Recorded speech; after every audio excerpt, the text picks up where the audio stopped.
Welcome to our channel. Today we how to verify your Medicare eligibility with AARP step by step clearly.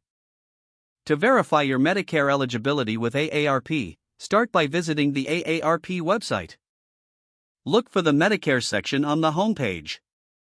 Click on the link that leads you to Medicare information. Locate the option for eligibility verification. Create an AARP account if you do not have one already. Fill out the necessary information to create your account. Once your account is set up, log in to the AARP website. Navigate to the Medicare Eligibility Verification tool. Enter your personal details, including your name, date of birth, and social security number. Follow the prompts to provide any additional information requested. Review your information to ensure its accuracy. Submit your request for eligibility verification. Wait for the confirmation message indicating your eligibility status. If you encounter any issues, contact AARP customer support for assistance. Keep a record of your eligibility verification for future reference. If the page does not load, refresh the browser or try again in a private or incognito window. Make sure you are using the correct email address, then retype it carefully to avoid small typos.